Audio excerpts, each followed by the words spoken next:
Hello, my name is Monica Brown, and I teach 8th grade U.S. History and Social Studies at Key Middle School here in HISD. Today I'm going to take you through a lesson where we're going to talk about the development of political parties, and we will also look at this idea of increasing power in foreign affairs. But before we get started, there are a couple of things that I do want you to have. You're going to have a pen or a pencil to take notes and paper. And if you prefer to write in your journal, you most certainly can use your journal. So let's take a look at our learning targets to see what exactly we're going to be learning today. You are going to be able to explain the origin of political parties, how we started this whole idea of Democrat and Republican, and then you're going to be able to explain the causes of the War of 1812, and then we'll look at the economic effects of the War of 1812. But before we get too deep into our lesson, I want you to make a real life connection. You see here, I have a picture of former President Trump and former President Barack Obama.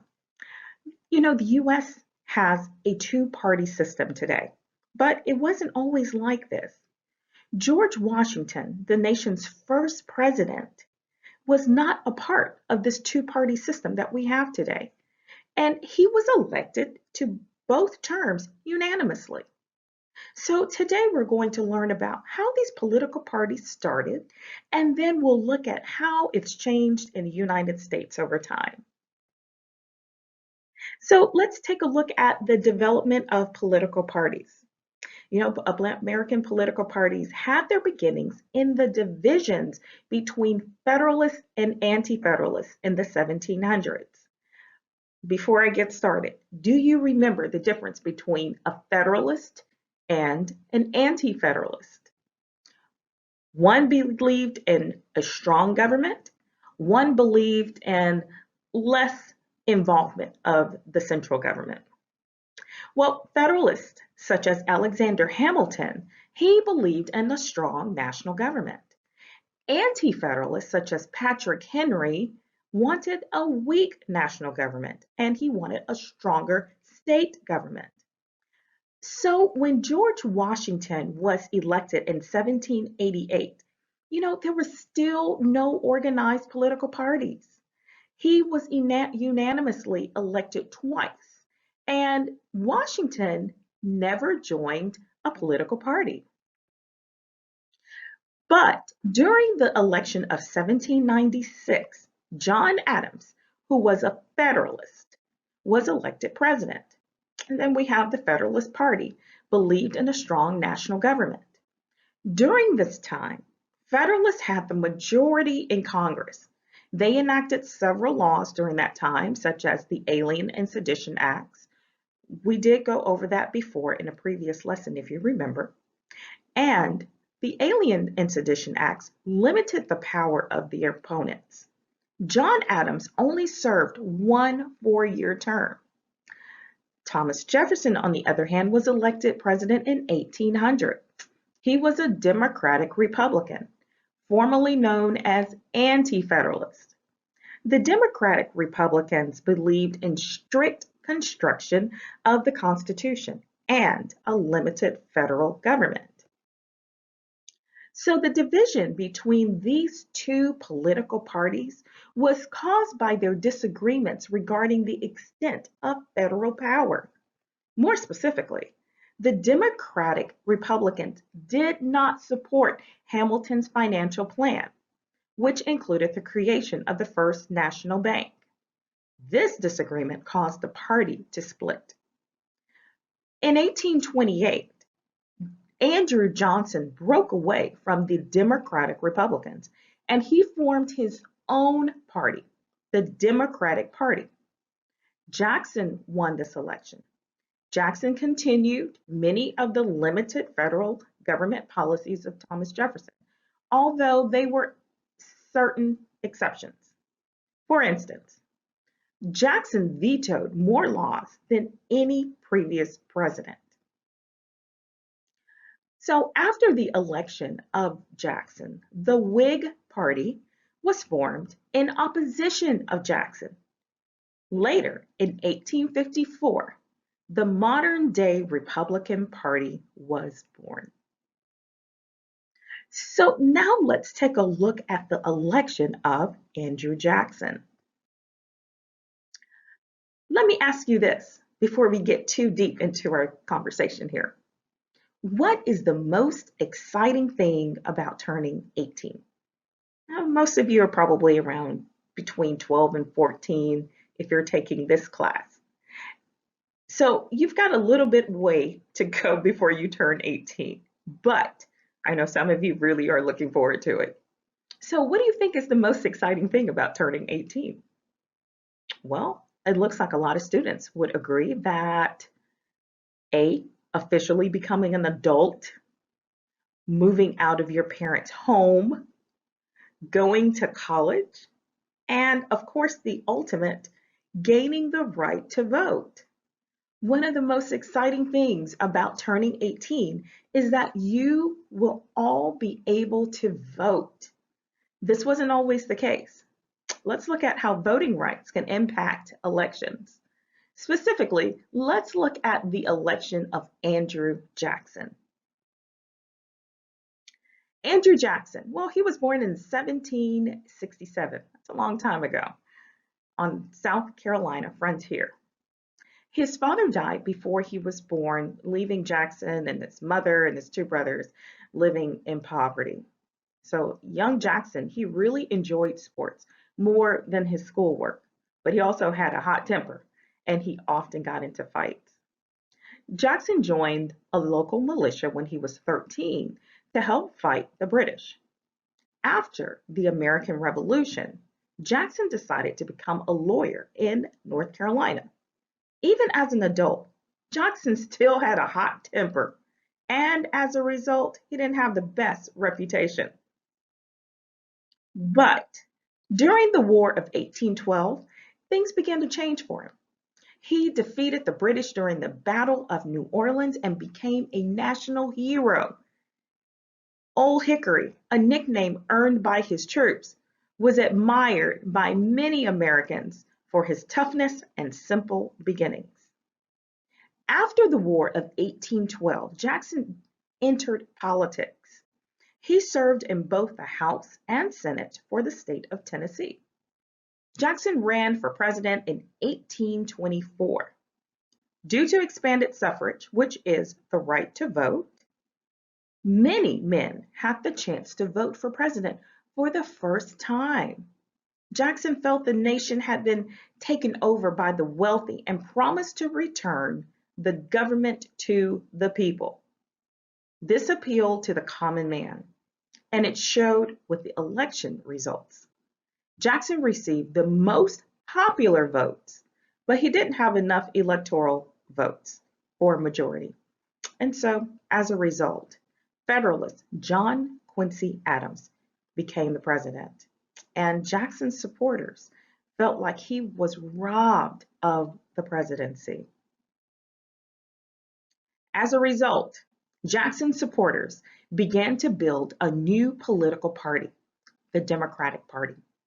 This new party promised that it would represent the ordinary guy, ordinary farmers, workers, and the poor, not the rich, not the wealthy, not those who were well born, who had taken control of the Republican Party. In 1828, Jackson was elected as president. His election reflected a shift in power to the West and to the farmers, the shopkeepers, and the small business owners that supported him. It was a great victory for Jackson. It was also a victory for the idea of the common people should control the government. This idea became known as the Jacksonian democracy.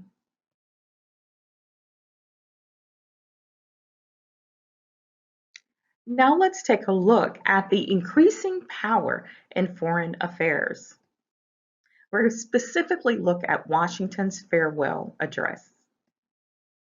Nations are usually less interested in a policy of isolation or neutrality, and they tend to develop more aggressive protectionist foreign policies as they strengthen their own neutral governments. Why did Washington encourage a policy of neutrality for the young United States? Well, we're going to look at the advice that he gave before he stepped down as the President of the United States. Here's an excerpt from Washington's farewell address in 1796. He addresses them, friends and citizens. Political parties may now and then answer popular ends. They are likely, in the course of time and things, to become potent engines by which cunning, ambitious, and unprincipled men will be enabled to subvert the power of the people. The great rule of conduct for us in regard to foreign nations is in extending our commercial relations to have with them as little political connection as possible. It is our true policy to steer clear of permanent alliances with any portion of the foreign world. What was he saying here? There's a lot of words here to kind of go through. But what I did do is that I highlighted some important parts here that really zone in on what Washington is saying. He's basically saying the great rule of conduct for us is to have as little political connection as possible and to steer clear of permanent alliances of any portion of the foreign world. In other words, he felt that it was extremely important that the United States remain neutral. Kind of stay out of everybody's business if you can, and concentrate on building our own government here. He goes on to say that the duty of holding neutral conduct may be inferred without anything more from the obligation which justice and humanity impose on every nation in cases which it is free to act to maintain inviolate the relations of peace and amity towards other nations. The inducements of interest for observing that conduct will be best referred to your own reflections and experience, with a predominant motive has been to endeavor to gain time to our country to settle and mature as yet recent institutions and to progress without interruption to that degree of strength and consistency which is necessary to give it, humanly speaking, and command of its own fortunes. Again, that's a lot of words, but I went through and I highlighted what I think he was trying to say. Let's start at the top. He says the duty of holding a neutral conduct. That's the main thing here. Let's stay neutral. Let's maintain our relations of peace towards other nations. Our predominant or our main motive has been to gain time, allow our country to settle, mature. Remember, we are a brand new country at this point. George Washington is the first president. So he's saying, let's not get too excited here. Let's make sure that we have time to build our own country, to settle just a little bit and to mature. And that it was important to progress without interruption. We don't need a whole lot of other stuff to interrupt.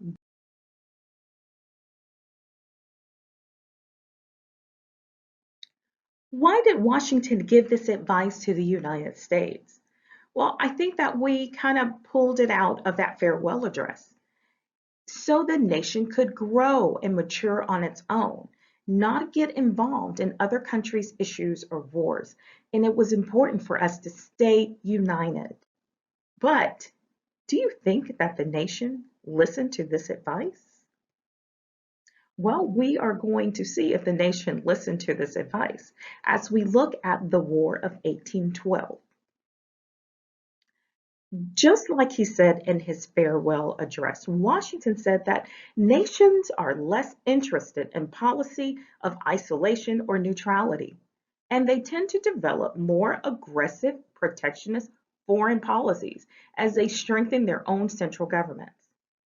So did the U.S. gain more than it lost in the War of 1812? Well, let's talk about this. What do you think? Imagine that you are in a math class. The classroom bully suddenly takes your calculator. You are furious and you react. You begin to fight. But before the fight is over, your teacher intervenes and takes away the calculator. The fight then stops.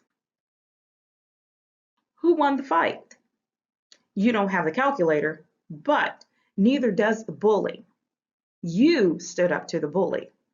Does this gain you respect? Well, this scenario is very similar to what happened to the US when we went to war with England, again in the War of 1812. So let's look at some of the causes and effects of the War of 1812. So there are four causes why the United States went to war with England in 1812. The first one is that the US was hungry for more land, specifically Canada. Secondly, England interfered with American freedom of the seas. Third, England still had forts in American territory.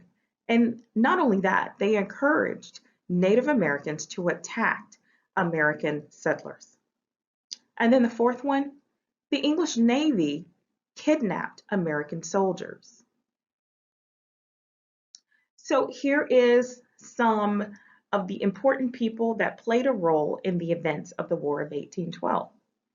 Here we have Andrew Jackson, and it looks like a little quote. He says, "Hello, my name is Andrew Jackson. In 1814, I fought the Battle of New Orleans. This was a decisive victory for the United States." Here's the second one. She says, "Hi, I'm Dolly Madison. I'm married to President James Madison. When the British set fire to the White House in 1814, I saved the classic portrait of George Washington from certain destruction." And here's a third one. "I am Francis Scott Key. In 1814, I watched the bombardment of Fort McHenry during the Battle of Baltimore. Watching this inspired me to write our national anthem, the Star-Spangled Banner." This one right here is a little special to me because I worked at Francis Scott Key. And so when my students saw this, they were like, "Hey, that's Francis Scott Key." So this one was a little bit exciting because we got to see who this person was and how important he was. So let's look at some of the gains and losses of the War of 1812. "Americans Rejoice" was the headline in February 1815. News of the peace treaty, the Treaty of Ghent, had arrived. But what did the US gain from this treaty? What did the US lose? According to many historians, no one had lost, no one had won the War of 1812. Therefore, while the Treaty of Ghent officially ended the war, it did not declare victory for either nation. The US went to war to defend the rights and freedoms of the high seas, but the issue was not discussed in the treaty. The problem of freedom of the seas was not settled. Additionally, nothing was said about the impressment of American soldiers or kidnapping of American sailors in the peace treaty. Look, the main reason the US went to war with England in the first place, it wasn't resolved at all. Another cause of the war was the US's desire for more land, particularly Canada. After the war, no territory was exchanged between England and the US. The United States, they didn't win Canada, they didn't win Florida. The boundaries between the US and these lands stayed the same. However, the national population was growing, and there were many immigrants that began to come from Britain, Ireland, and Germany after the war. New states were now beginning to get carved out of the West, the South, Mississippi, Alabama, Indiana, Illinois, Maine, and Missouri. They were all added to the United States between 1816 and 1821. So while we were not declared the victor to the war, we won the respect of other nations. European rulers realized they could not intervene or interfere with American trade.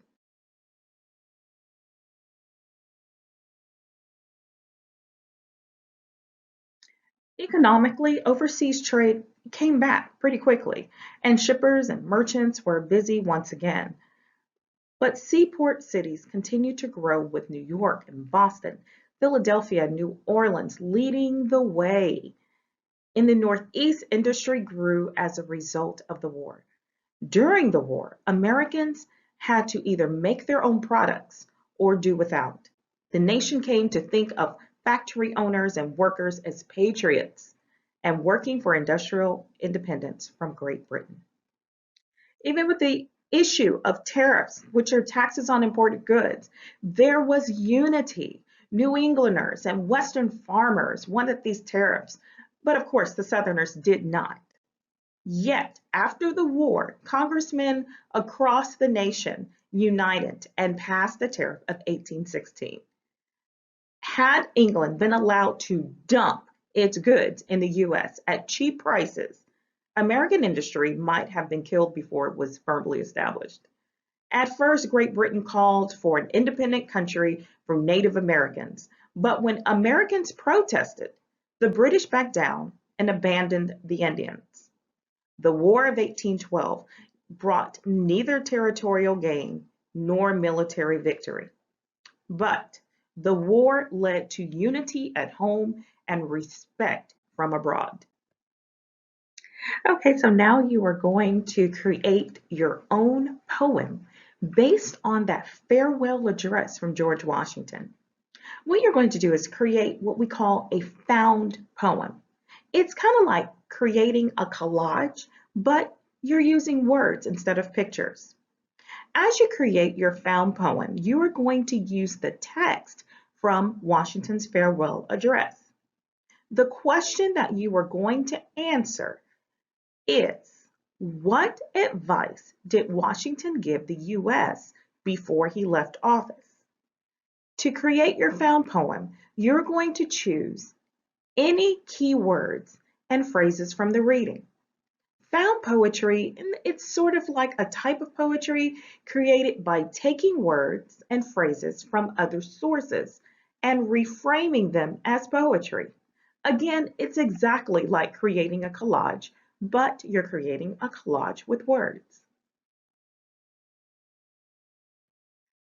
So I have put here the excerpts of Washington's farewell address. But what I did is that I pulled out some highlighted parts for you to kind of make you focus on the most important parts of Washington's address. So let's go through this real quick together. I highlighted the great rule of conduct for us to have as little political connection as possible. Steer clear of permanent alliances with any portion of the foreign world. The duty of holding neutral conduct to maintain the relations of peace and amity towards other nations. A predominant motive has been to endeavor to gain time to our country to settle and mature and to progress without interruption. So I have given you the most important parts of Washington's farewell address. So as you were answering this question, what advice did Washington give before he left office? Well, I think we answered that earlier. He basically said, stay out of other people's affairs. Give us time to mature.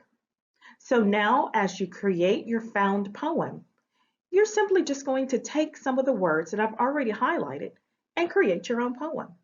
And your poem ultimately is going to just answer this question, which we answered together. What advice did Washington give?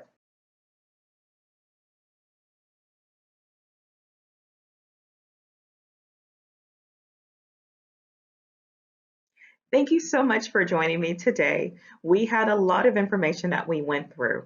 We looked at the development of political parties, the election of Andrew Jackson, George Washington's farewell address, and the War of 1812. I hope that you walked away with a lot of knowledge from this lesson today.